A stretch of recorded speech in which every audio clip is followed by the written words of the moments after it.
All right, good morning and welcome again, dear listeners. Vision 92.1 FM here in Abuja.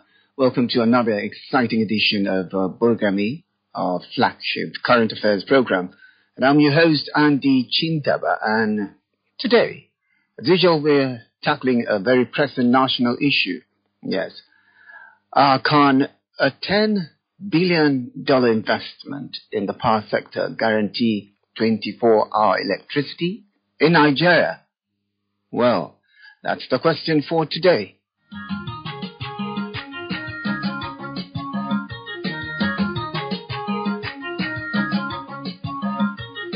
Well, the Nigerian government said the country needs $10 billion in investment in the power within 5 to 10 years to achieve a 24-hour electricity supply.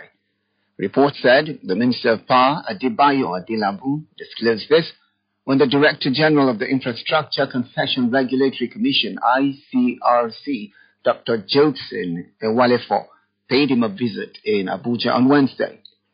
According to the minister, the Nigerian government alone cannot solve the backlog of challenges facing the country's power sector, which is why it is calling for private partnerships. Now, the minister commended the DG for the initiative to visit the ministry with the proposal of advancing investment in power sector through PPPs. I quote, "For us to achieve 24 hours power supply across Nigeria in the next 5 to 10 years, there is a minimum funding requirement of about $10 billion in the next 10 years. The government cannot afford that when there are other critical sectors in need of funding." Unquote. Can government do it alone? Another quote, "No, which is why we have to look for or marshal private sector fund while still retaining government interest and ownership. That is where ICRC comes in. We need to do this in collaboration with the private sector, and the best way is through concession." Unquote. On his part, Ewalefo stressed that revamping the country requires planning, collaboration, and private sector investment. Again, I quote, "Revamping the power sector requires planning. It involves investments and it takes time. So we need to collaborate to solve the issues in this sector. The investment required in the power sector is very huge, and the government cannot fund it alone. So we have to leverage the financing capacity of the private sector." And he said again, that is why the ICRC was set up, to regulate this leverage. Unquote. This comes as Nigeria grapples with the problems of incessant grid collapse, high electricity costs, metering gap, and access to power supply. The reports added that in the past month, Nigeria's national grid had collapsed at least 12 times, which plunged the country into darkness. And that's our background this morning. And, of course, joining us in the studio is our distinguished guest, of course, Peter Amne, former IPAC chairman, national secretary of CUPP, CUP, and a seasoned political economist and public affairs analyst. Welcome to the program. Good morning. Thank you for having me. Good morning, Nigerians. All right. Let's let the conversation flow. Well,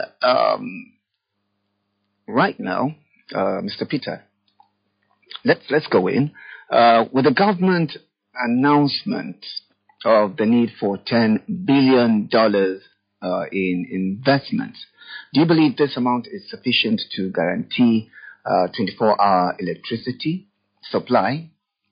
If judiciously utilized, because even people should know by now that power is the bedrock and foundation for any any attention for the government to industrialize our country or push it towards productive status.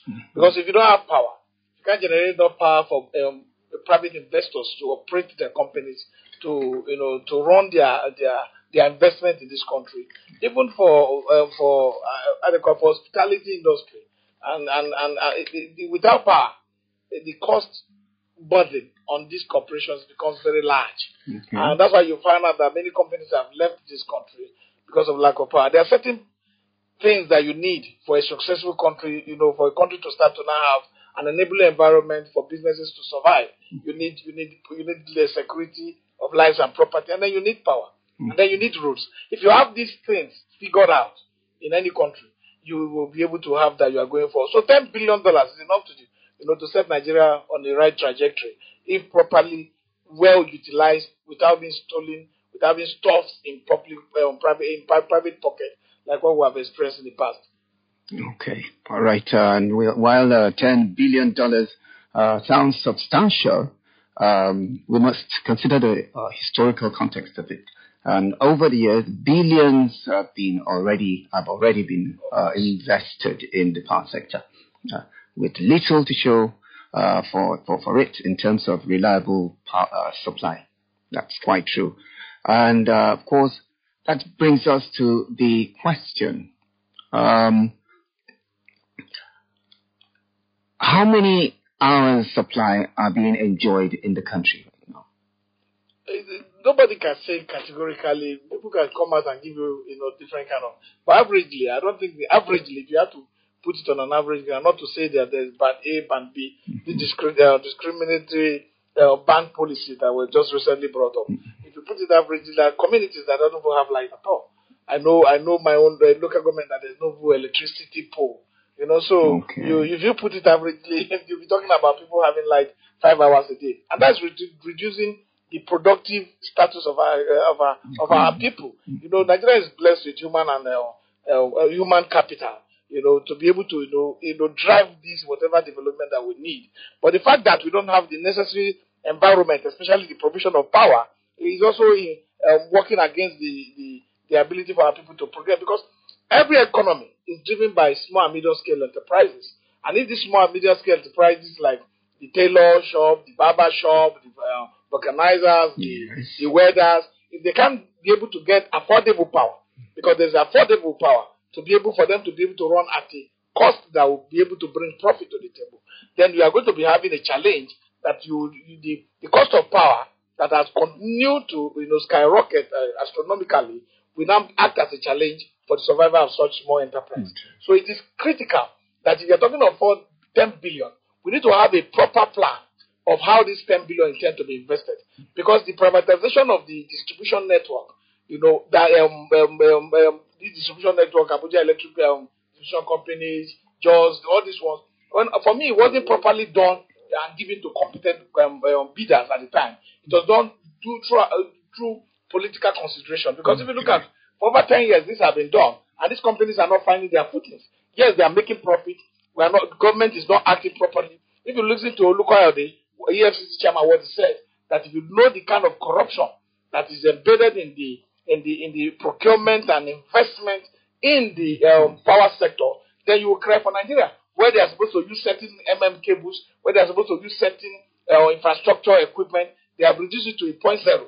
He said it just in his statement. So with this kind of revolution coming for him, and you're talking about $10 billion investment, how are we going to do it? Are we going to have a national plan for this investment that will be well stated within so time, this level of money will be pumped in, this is the level of power generation that we'll get. It is also a problem that the last minister for power, the EFCC is investigating that over 3.something billion was transferred to his account from the account to be able to generate power in the one of the hydro stations that we got the loan from China. That loan was paid and the money was transferred to private pocket. It is about stopping the corruption in the system first. I think even with the distribution company today, the level of corruption, the level of the money on their report to what they generate as revenue to government should also be checked. If that is checked, then we can meet up with the gap of the lack of finance that we are talking about, that the government cannot generate enough money from it. Because I am telling you from a little bit of personal investigation, I know that these distribution companies are reporting their level of amount of money that they are generating to government. And that is also, that also undermines the ability for government to reinvest resources. And despite these companies were given concessions in 2011 precisely, I'm sure, you have been in that 2011, none of them have even been able to give meter freely. People are still paying for meter, the meter, and the metering gap is getting wider. And they prefer to do what they call, estimated billing. You know, this is a frustrating situation for Nigerians across board, and for government. And government have collected loan severally to try to buy meter to be distributed freely. But I'm telling you, these meters are still not distributed freely. So government must look at a way to look at the corruption in the system, this changing of the people in the system, using taxpayers' money to invest in public-private partnership between the government and the people, because government owns social investment in the distribution company. And that distribution company must be shown to be transparent and to be accountable to the people. Because if there's no transparency and there's no accountability, whatever we are talking about reinvesting and bringing in money, we will be digging shallow grave for the kind of resources that we are trying to generate to put in the sector. Because in every country, if you look at Egypt, though they are taking $2.6 billion for social projects, they are breaking it down. What is going for renewable energy? Because we have Katsina, we have Sokoto, where we can have enough sunlight. What are we using renewable? Are we using wind energy there? Are we using solar energy? These things have been technologically they have been improved with technology, and they are doing better now. They have a solar power system that can even generate power without too much sunlight. So, what is the program of action that the ministry is attaching to this $10 billion? Not that you wake up and you just mention figures, as has always been done in Nigeria. Within 10 years, government is a continuum. We shouldn't be having government that thinks that within their tenure lifespan of their government, this is what they are going to do. Another person can come and stop and continue. You should have a very holistic power public policy that people can rely on, that we can say, these 5 years, these 10 years, we will get to this point, and this is how the trajectory will be built. Because we don't want government policy that is irrationally stated on TV and not driven by policy framework. Because policy framework is very key. That's where you know the impact and the assessment of what is going to be done. So we don't want that. And $10 billion must be attached to those projects that we know will happen. So, and now, you have Electricity Tariff Act 2023. Don't forget, that is in place. That now, it has gone far beyond what the 1999 Constitution provided. So now, state can also generate power. This is the problem we have had over time. Because we are so decentralized, we are so centralized everything that you have national grid, digital grid, it's national. Pipe, you have running pipe, it will be national.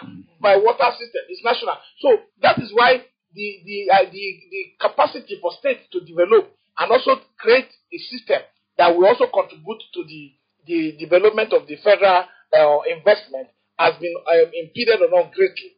It has been undermined by several levels of regulations. The ease of doing business that was introduced in the Buhari time was never carried out. Yes, you have good policies. Do you carry them out? Do you pursue them to a logical conclusion? Do you make sure that they work and then, remove that bureaucratic bottlenecks that also stop the implementation of these policies? Because if you talk of the ease of doing business, you have to talk, power now is being domesticated in the state.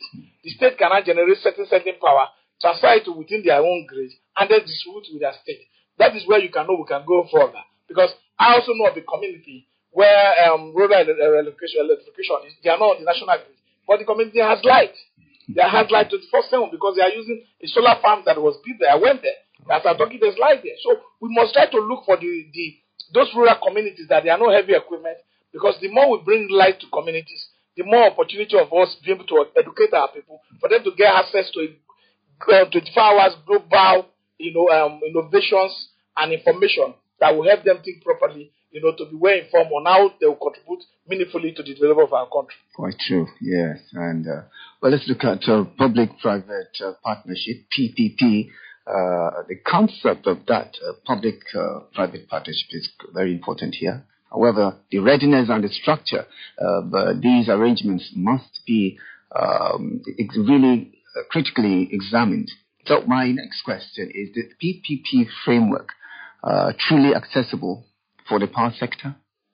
No, it is. It is truly accessible. You talk about when the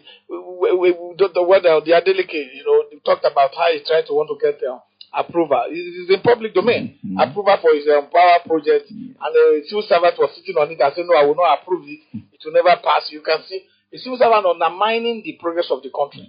Because when private sector, their interest is to invest money, whether through the bank loan or through personal investment or through whatever investment that collectively put by investors together to be able to invest and then make profit.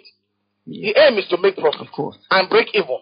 So if you have a government that is regulatory agencies are not well trained, and they are more interested in sabotaging the interest of the government, the producing, the PPP will be undermined. So the PPP is that you look at PPP that have succeeded. The government has substantial share in Transcom. It's succeeding. The place is being proudly managed well. Yeah. So we must look at PPP that is driven by efficiency, that is driven by how they call it, the partners, private partners that are competent, not private partners that will come into the process and learn. If the concessions that were done with our distribution companies, their discos across the state, let me tell you, nobody can afford this. It was used as a political favor to friends and foes who had never had any investment in the electricity distribution business, no experience anywhere in the world. So imagine if we have given it to Siemens, giving it to bigger companies that have a lot of experience, and they have stayed for 10 years in the industry, who would have been solving our electricity problem by now. So government should stop using Nigerians as a political experiment or for favor in order to get another term. So it is critical that government must be proactive, government must be committed, and government must act with all sense of sincerity that this country will work, and if this country is going to work, the right things must be done for the benefit of our people in the long run. Because it is about long run. It is about, that's why you see every country in the world, even Singapore that broke out from a struggling economy to a first world economy, had a plan. We should stop mentioning big figures without a plan. We should have a plan. We should put the plan in public and let it be interrogated by critics. Because with this interrogation, you have the best opinion and attitude, and you adjust. You don't have to come to the radio station and say, I've adjusted based on the information I got from Vision FM. You don't have to do that. Just adjust. Because this information is being put out so that we can all benefit from this. Nobody's going to live here forever. It is your contribution to the society, your legacy, that will make sure that people know that you have meaningfully contributed to the development of the country when you have the opportunity. Because every Nigerian is qualified to hold this position of Minister for Power, Minister of Petroleum, be a president. But not all of us can be there because it is only one space at a time. So those who are there at this particular time must see that it is an honor bestowed upon them by God Almighty, and that they must work diligently with all sense of sincerity of purpose to be able to say, let's do this so that Nigeria can work. Without power, there's the drive to industrialization will be stunted. Will not work fast, because you need power to run all this equipment. You need power to manage this equipment and to drive it to a productive level that will now contribute to our country. Because as we speak today, Nigeria is not a producing state. Because you see ships come, go and look at the statistics. When people come from abroad, import things, and the ships comes here, it's more expensive to load a ship from anywhere in the world to come to Nigeria. You know why? Because they are sure when they get here, they do not have goods to take back. They go back empty. Okay. So it's more expensive. You can't want to take a ship to China. Now you know that the ship cannot live there. There are things everywhere. The same with other countries. So Nigeria must look at what we are good at. We have the shortage of nurses all over the world. The shortage of medicals all over. So we must look at that. And then look at the expert that we can bring in. And give them special visa favor in the area of power to come and resolve this power issue. Because people, and we must also invest. See, education is the background for you to be able to invest your money and also drive it for a longer period of time when your people are educated. You know, Nigerians have structures with school system. We have normal school, secondary school system that teach normal subjects. We have government technical colleges. We have federal polytechnics. And then we also have college of technology. People have this college of technology and federal government technical colleges where we can invest our money and know that these students, by the time they get out, they are already advanced in power management and power repair techniques. So that we don't always go and be looking for smaller countries, Philippines and all that, to come and run our power stations, and then at the end of the day, we can't run it properly. So it is important as government is looking for $10 billion. They should also look for a part of it that will be properly invested in our government technical colleges. Because if the idea of the technical colleges, we go to today, they have one in Orozo. I say it everywhere I go to. If you go to the Orozo, just take a tour. There are children already in JSS1 who have decided that during their 6 years course in the school, they are going to be learning mechanics. They are there who are already learning electrical engineering. Okay. They are doing it at a very, very level, but they are very good at it. Some of them have worked for me in my jet. Wow. They are very good. Okay. But government has not invested properly in those areas. Government has abandoned those schools. They are making them look like the normal secondary school where you go and read social sciences and sciences and come out. These are practical centers. They are specifically created so that they can do practical, professional learning education. Yes. Okay. So government must look at the $10 billion and look, we are investing here. How do we get the manpower within 10 years so that we can also manage this in ourselves? So these are the things that government must do, because our problem is not just about investment. Our problem is also about management and the inability to sustain whatever investment that we are putting into, the power sector, because a lot of money has gone into the power sector. It's very embarrassing. Quite a lot. And a lot have been embezzled. So we need to have a critical look at the $10 billion, proposal, and what intentions and that is behind it, and what policy that is driving it, and what areas it to be injected into. Okay. Talking about future government accountability. Looking ahead, how many successive governments do you think will be needed to stabilize power supply in Nigeria, or is there a more immediate solution? There are a lot of immediate solutions. I've forgotten, is it Burgami power plant, or yes, the one they were talking about with the Minister of Power, where the money was taken? There's one of the power stations now. Okay. That would have been added, I will try and remember. So this power station would have been overrun if the money wasn't embezzled. Do you understand? Okay. So we can have a fast approach that could just give us a stable power system that can make Nigeria run a 24 hours economy. What we run today is a 5-hour economy, because people resume work maybe by 8. By 2, some are already closing. By 4, some are tired. By 12, some people have taken a break. They won't come back that day. They will take a break. They will go. So we're running almost a 5-6 hours economy. Why? In everywhere in the world, if you want your country to work, you run a 24 hours economy. Those who are closing by morning 12, they are going, the afternoons are coming, and then the evenings, the one for the night will resume. So we run a 24 hours economy, and we're not running a 25 hours economy because of power. Because people want to, use the one they have, and there's this rationing that happens even for industrial stations, industrial outlets. So we can have a solution, an immediate one that can help. There's a statistics on the internet that says how much private investors have invested into power in running their private companies. Okay. Just to they create their own power substations in their house, in their company, and they run it.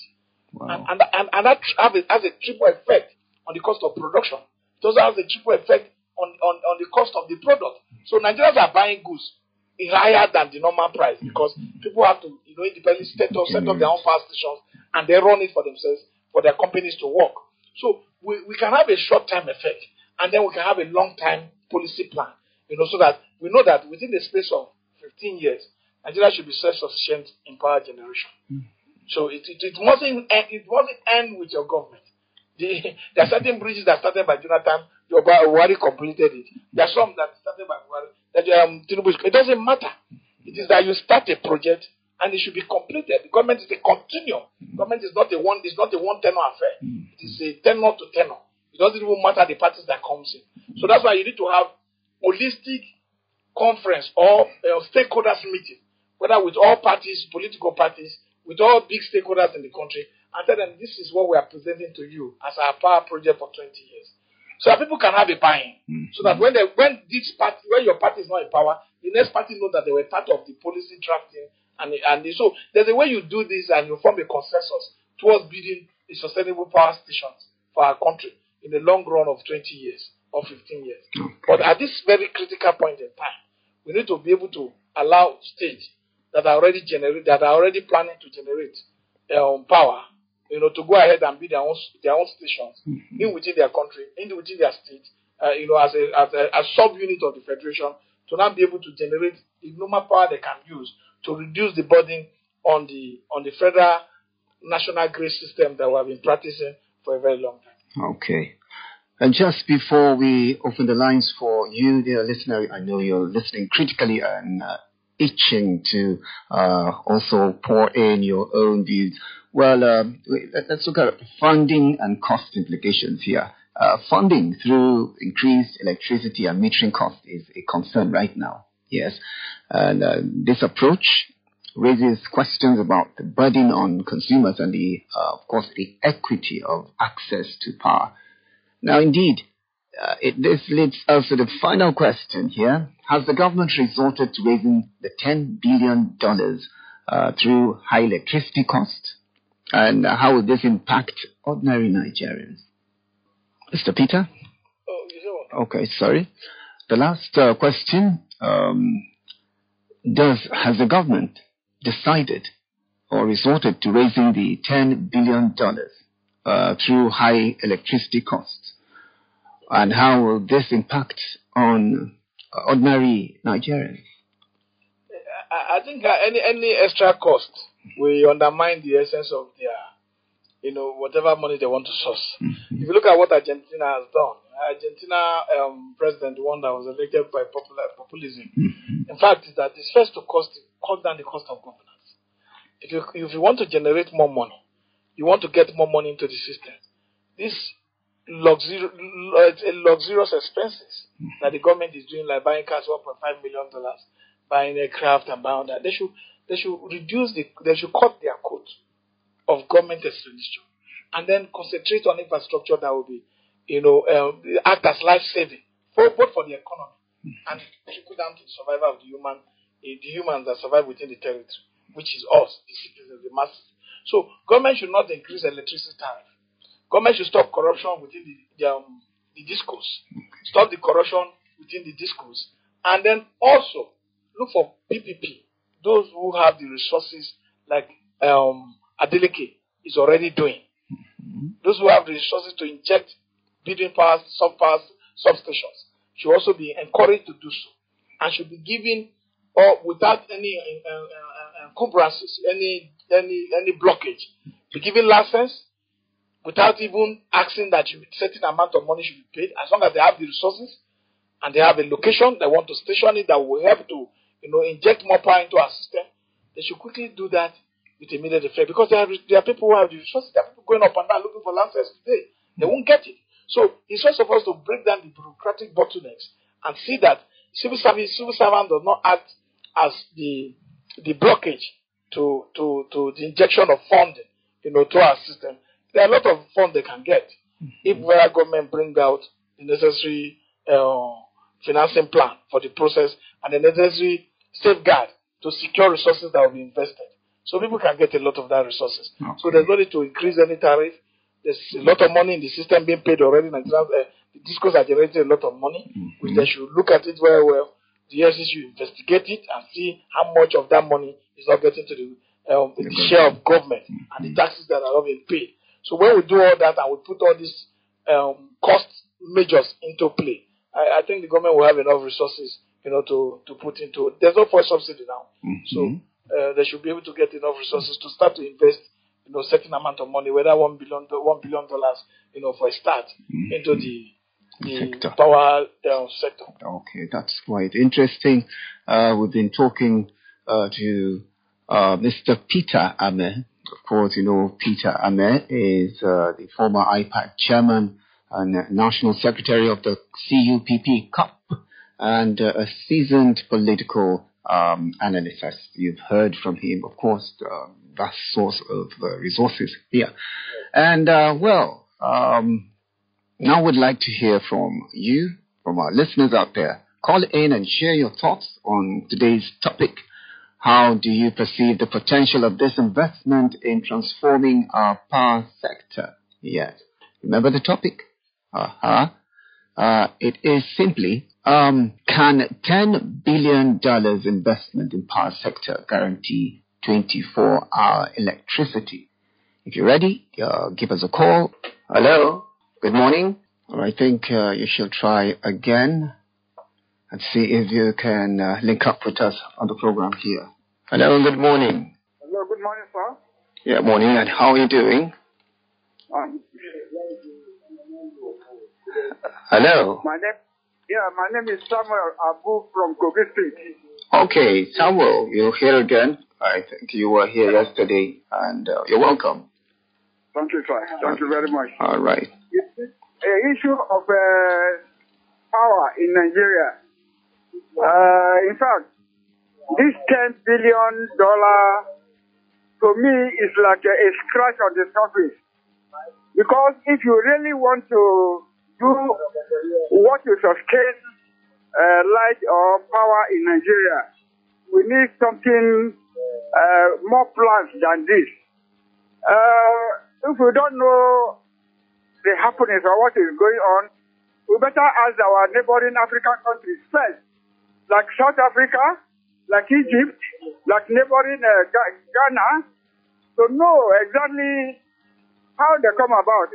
Although we are more populated and more large than these people, but yet we have to take some examples and some whatever from there, then to go to internationally, like what China has done to their own country.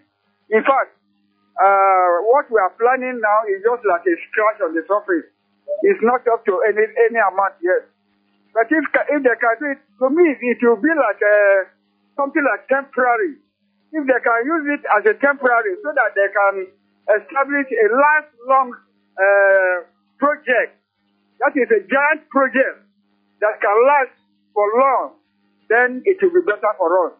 But if they can do it like in the time of Obasanjo, he tried it, pouring some huge amount of money, and all the head of state and the president that came after him, they poured a lot of money, but yet no better result has come out.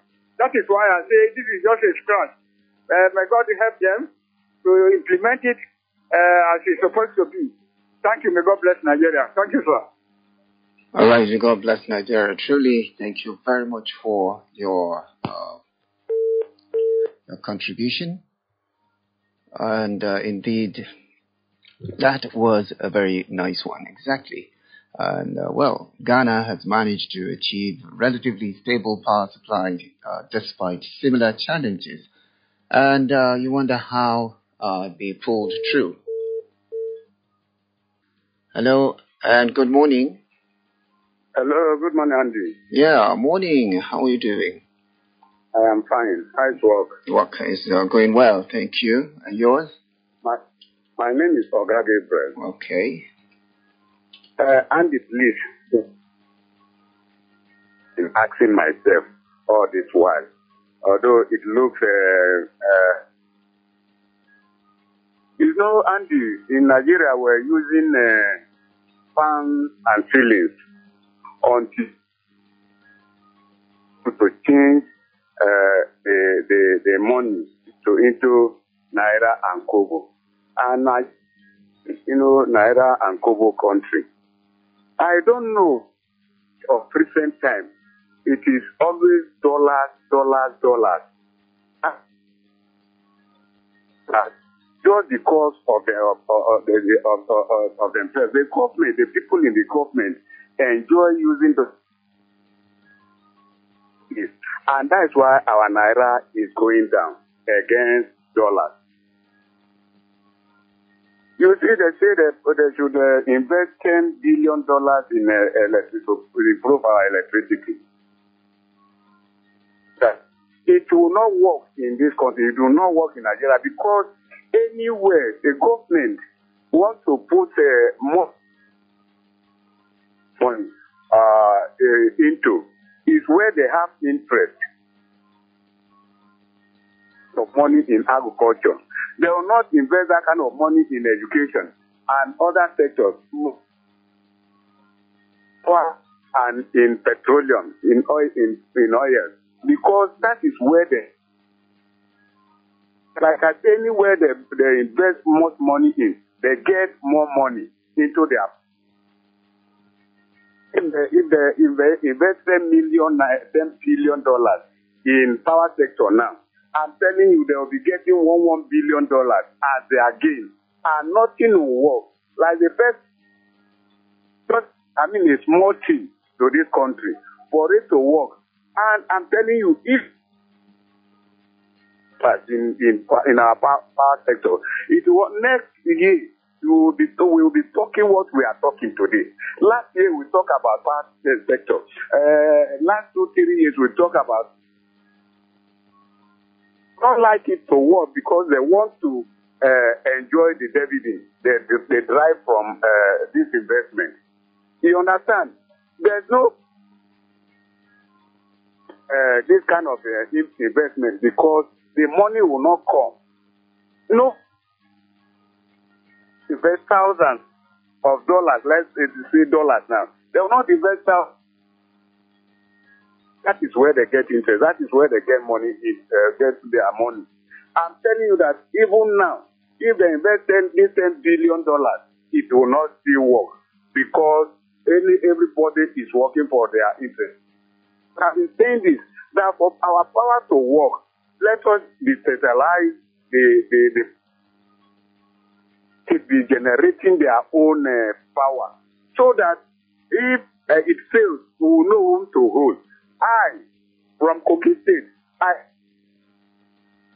have power to accountable because I cannot be to him, but I can take. We spend so money on power. You say we spend so money on power, and the power is not there. What is the problem? Power by themselves, it will be better and we'll get more power. Today, tomorrow we'll continue to talk about power. And like our resources you say, power is almost, you understand? But we are not getting it.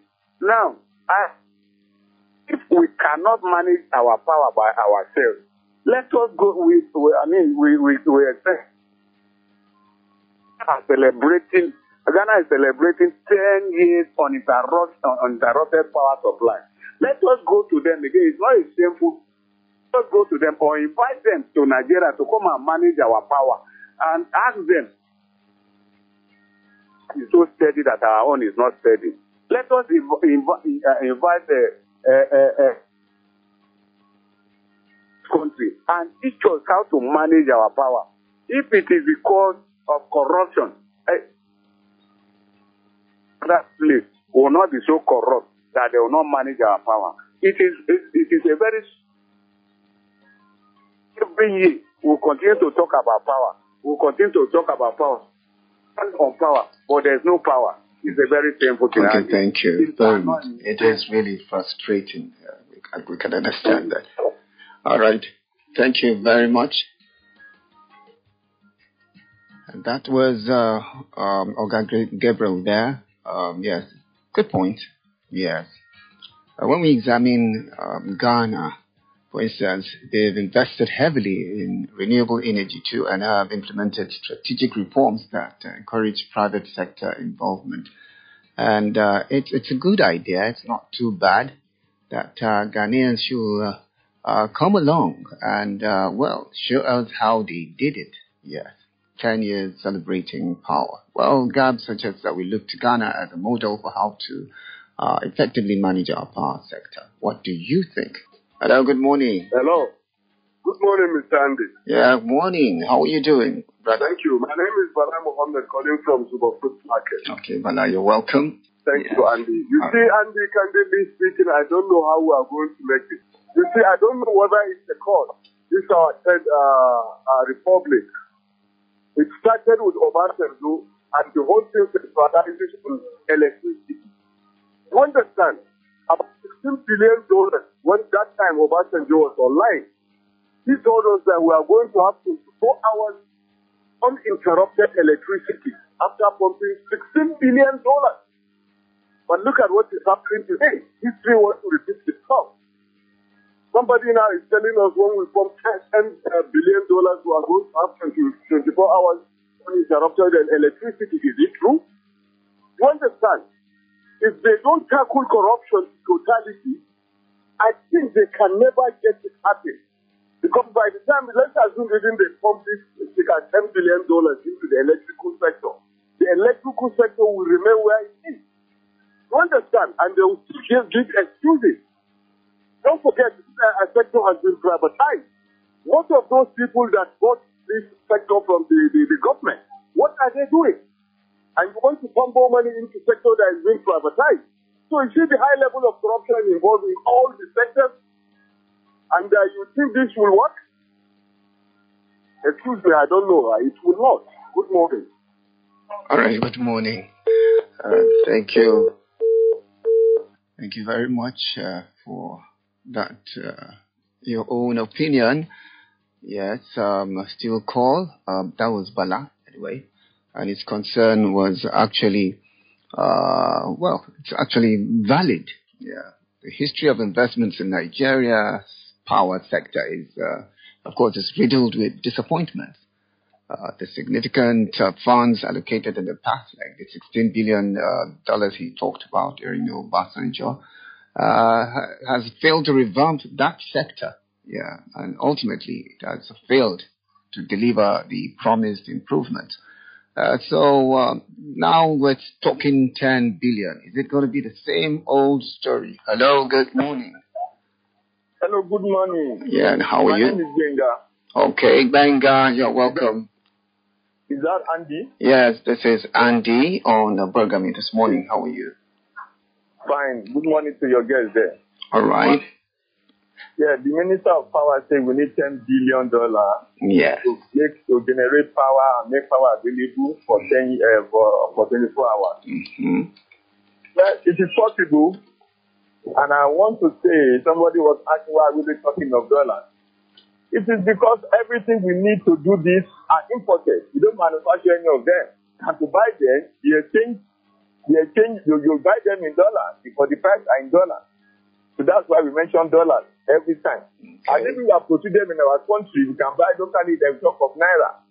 There's even a cable in Nigeria today, apart from few companies producing cable, many of the cable are still imported. Especially those one for those high tension something. But by the way, let's break it down. Your guest was saying that the disco are the problem because they don't remit money to government. I don't think it's right in that area. The disco already been privatized. Government only had shares there. I think about 40-something%. So they don't remit money. They only declare dividends. So they generate their money, manage their company, and declare dividends. And he's saying that the problem with the disco was that because the sales, when I said it was not, the privatization was not properly done. It was properly done according to the standard of privatization. The problem was that those who bought those companies did not have enough resources to make sure they run that company very well because they overquoted. You know, it's a bidding process. It's a bidding that you sell to the highest bidder. So many of them do not even look at what they want to buy because they want to get it, thinking that with the buy it is a telecom company that within 1 year the profit was even above their projected profit. They overbidded for the company, and when they now bought it, because what they bought was just empty caca. And the bank they borrow money from was on their neck, pay our money, and what they bought will not generate money for them to even pay. And many of them, instead of investing the money they have from this to the company, they were after their own money. ABC, for example, are here. The people in China are the third person. The real bank will not manage it. The bank took it over, try to regenerate their money. The bank now sold it to another person. What I'm saying in essence is that it wasn't the process that was bad. It was because people bought it, did not have enough money in reserve to manage it. They have the expertise, but the money was not there. And let me tell you, that's why the people are saying that we need money. And that money is not only to be spent by the federal government. He's saying that both the distribution company and the generation company needs that money to be able to upgrade the infrastructure and also bring in some new machines and energy to be able to make the thing work. For example, When they sold those companies in 2013, some communities are on the transformer and maybe about 200 houses. Now, about 12 or 40 or 13 years later, those communities have grown to 500 houses. Still on the same transformer, they are overloaded. They could not supply. And they have not been replaced with the higher one or give another one to the other one. What I'm saying is that what is saying is that we need to buy more equipment to be able to make sure we meet the needs of the power supply. Okay. What am I saying? The only way is to invite private investors into those distribution and generation to be able to boost it. But the government has to do it so fast. Our transmission is still controlled by the government. The government needs to break it down and privatize it so that this is better than come and is there in our transmission. Today, we're generating about 30 trillion, 1,000 megawatts. The transmission can only handle 7,000 megawatts. Distribution can only take about 5,000 megawatts. That's why today the grid are collapsing because most of the time, when they give the power for the distribution, they reject it and they can't take it. And that should not be. So I'm saying that transmission, distribution, majorly is where we have problems. Let them invest money in it. Government should let them come and invest in it and get it and invest in it and make it work. But there's a problem there because today the sector is not fully deregulated. Investors are not willing to come and invest in it because it's only band A people that are paying the right amount of power they are paying. Band B, band C, and government is still paying for them. Government is still regarding their payment. And no investor want to come in an industry that is not deregulated. So if they regulate, they will increase the band. We are all that will go to all the bands. And that is too much for the populace. What I'm saying is that for you to get the right investor to come and invest in the power sector, they have to be total deregulation. And the government will hand from distribution, all those ones that the problem in Nigeria. So today, government will have to cover that amount of money to bring them to make sure they upgrade that sector. That's the only way they can achieve that. Because no investor will bring this money to a system, to a market that is still regulated. Because to make profit. Today, what they are generating, what they are selling, they are getting below what they are producing. They are not paying the right amount in Nigeria. That's the reality. We are not paying, only bank is paying the right amount for the energy being consumed. The rest of the bank are not paying the right amount. Government is still paying for them. And that will not help the market. Thank you very much. Thank you, Benga, there for your analysis. And, there are places you disagree with our resource person here. Don't worry, he's here in the studio. He will respond to you as well. We just need one last caller. And please make it as very apt as possible. You have just 2 minutes so that we could couple up here. All right, last caller. Hello, good morning. Hello, Andy. This is Raga Gabriel calling back. Okay, all right. Please go ahead. Andy, all the English that people ask doesn't help us. All the analysis they are giving, it doesn't help. It cannot help us. Because what we to continue to analyze them next year and next 2 years, if proper things is not done, people in the government are so self-centered that they do not. They don't. We are the users of this power, and we are suffering from it, and that's why we are talking. The only solution to provide an enabling environment for states to generate their power and let the federal the operation instead of federal government handling it themselves, even if they privatize it to people they know and their friends or relatives, this thing will remain the whole money they are spending will still go back to their pocket, and there will be no life, there will be no power. Taking this from this money to night, what we need is for an enabling environment for people to generate their own power, for people to We are not enjoying speaking English or hearing English. That is not the problem. As a common man, as one of the masses, I don't enjoy it. All I want to see is good morning. All right, thank you very much. Well, I had wanted to let you know earlier when you called Olga Gabriel that your line is actually breaking along the way. Anyway, we were able to pick some of your points. All right, now to Mr. Peter. What do you make of their own views? No, the views are really very tally. But for Mr. Gwega, you misunderstood something. Yes, I told you when I started that the government has privatized like the AEDC was taken over by a bank because the people couldn't meet up. And you say that the privatization was properly done, but you still went back to say people went, with false information to classify their capacity if they have the wherewithal to manage such investment. That is to show government in its own side did not do proper due diligence to know if this will have capacity. And that's why we're in the mess we are today. Yes, if you're talking about dividends, a privatized company will always pay dividends to its all the share. And government holds substantial share in this company. I told you that, I also said that. But the fact is that it is the revenue that is generated that is not properly declared. So how we to also reflect on the outcome of the dividends that will be paid. So that's what we are saying. There are corruption in the system. The Minister of Power said they will recover 12.7 billion for metering, for what government provided for metering.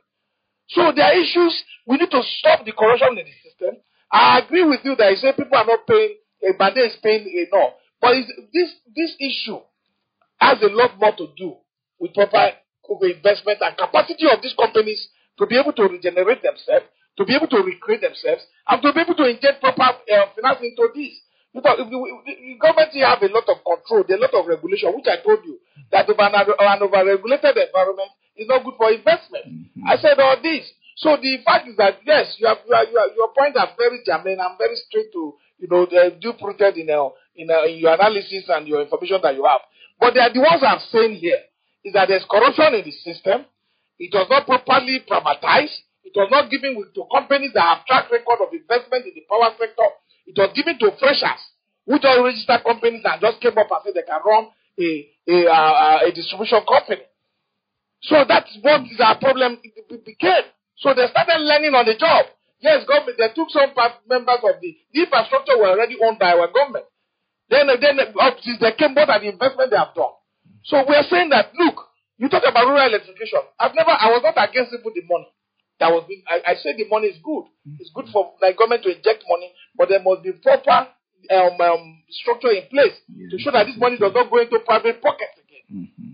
And then I also talk about rural electrification that I know of a community in Adumugu where they are not connected to the national grid, and everybody is having light in that community due to the investment by rural electrification. And you also look at revolution from the EFCC. That also money from that place all was also stolen. Mm-hmm. So we're talking about, yes, government that has proper policy over the years in the power sector. Government has done some right things with the power sector. But there are due diligence that government need to do. That if we have brought Siemens all this while to try to manage to do some of the substations and do what they need to do, maybe we would have generated more. So corruption also has a huge effect on our progress with our power sector. And then you also have the issue of bureaucratic bottleneck by government. Yes, these people have no capacity to take what is being generated and distribute because they have not invested anything to be able to sustain that. They are just like a feeder pillar. Whatever comes, they collect, they declare, and they make profit. So that shouldn't be what it is. We should get people who have 20 years track record, 10 years, even if we have to go to South Africa and Egypt to get these companies that have done it before to come and join hands here to do it. We can't allow people who are always interested in trying to collect tariff from increase tariff on power consumption, mm-hmm. without putting necessary investment into it to make it more effective so that they can generate more and make more money. That's quite true. All right, thank you very much. Well, it's been a great program, great topic, and everyone had the chance to contribute. And as we draw today's enlightening discussion to a close, I really want to extend a heartfelt thank you to all of you, our callers, for your valuable insights. Your contributions were great.